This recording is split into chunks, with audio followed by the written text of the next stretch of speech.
እጅግ ልብ ሰባሪ መረጃ! ከሰሞኑ ምጧን በቲክታክ በቀጥታ ስርጭት አስተላለፈች በሚል በማህበራዊ ሚዲያው ዓለም አነጋጋሪ የነበረችውና ይህን ጉዳይ ስታስተባብል የሰነበተችው ቲክታከሯ ሀና የእናቷን ድንገተኛ ሞት መሪር ጽዋ ለመጎንጨት ተገድዳለች። እናቷ ወይዘሮ ደንቢት ሰርኮባ ባልታሰበና ልብን በሚሰብር ሁኔታ በመኖሪያ ቤታቸው መሬት ላይ ወድቀው ሕይወታቸው አልፎ ተገኝቷል። በሜሪላንድ ዋሽንግተን ዲሲ አካባቢ ነዋሪ የነበሩት እናት የትናንትናዋን ሌሊት ያሳለፉት በእናትነት ጥበብና በባህል አክብሮት ነበር።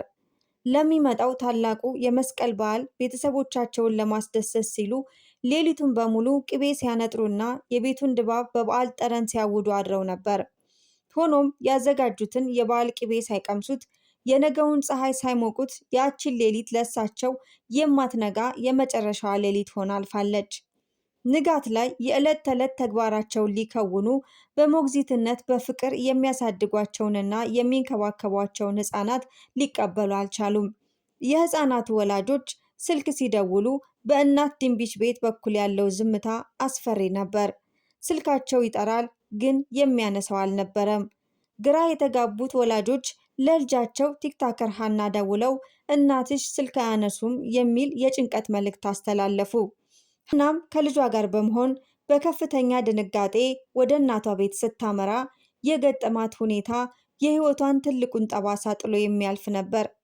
ያቺ ጠንካራ እናት፣ ያቺ የቤተሰብ ምሰሶ ወደ ቤት መግቢያ በር አቅራቢያ መሬት ላይ ወድቀው ነፍሳቸው ከስጋቸው ተለይታ አገኘቻቸው። ያቺ ቅጽበት ለሀናም ሆነ ለቤተሰቡ ዓለም የጨለመበት መሪር የሐዘን መርዶ የተሰማበት ቅጽበት ነበረች። በአሁኑ ሰዓት አካባቢው በከፍተኛ ድንጋጤና ሐዘን ተውጧል። የፖሊስ አካላትም ይህንን አሳዛኝ ድንገተኛ ሞት መንስኤ ለማጣራት ምርመራ ጀምረዋል። ፕሮፔን ጋዝ ጨምሮ ሌሎችን ለሞታቸው በጥርጣሬ የተቀመጠ ሁሉ እየተመረመረ ይገኛል። እንደ ቤተሰብ ምንጮች መረጃ ወዳጅ ዘመድ ሐዘኑን ለመካፈል ከነገ አርብ ከቀኑ 2 ሰዓት ጀምሮ እስከ እሁድ ኦገስት 23 ድረስ በዋሽንግተን ዲሲ የሐዘን ድንኳን ተተክሎ ለቅሶ ይቀመጣል። እኚህ የዋህ እናት በክብር ለመሸኘትም ማክሰኞ ኦገስት 25 በዲሲ ቅዱስ ሚካኤል ካቴድራል የጸሎት የፍታትና የሽኝት ስነ ስርዓት ይፈጸማል። ለመላው ቤተሰብ መጽናናትን ይስጥ። በቪየትናም እየተካሄደ ባለው የዓለም የቁንጅና ውድድር ኢትዮጵያን ወክላ የምትወዳደረው ሩት የሕዝቧን የማይበገር ድጋፍ አግኝታ በአስደናቂ ሁኔታ ወደፊት እየገሰገሰች ትገኛለች። ዛሬ ጠዋት ውድድሩን ስትጀምር በ14,000 ድምፅ 9ኛ ደረጃ ላይ ነበረች። የኢትዮጵያውያን ተረባራቢነት ግን ታምር ፈጥሮ ድምፁ ወደ 40,000 በማለፉ በአንድ ጀንበር 6 ደረጃዎችን በመዝለል 3ኛ ደረጃ ላይ ደርሳለች። በዚህ ዙር አንደኛ ሆና ከወጣች በቀጥታ ወደ ቶፕ 40 የምትቀላቀል ሲሆን ይህም የኢትዮጵያን ስም በዓለም አቀፍ መድረክ በጎላ ሁኔታ ከፍ ብሎ የሚጠራበት አጋጣሚ ትልቅ ነው።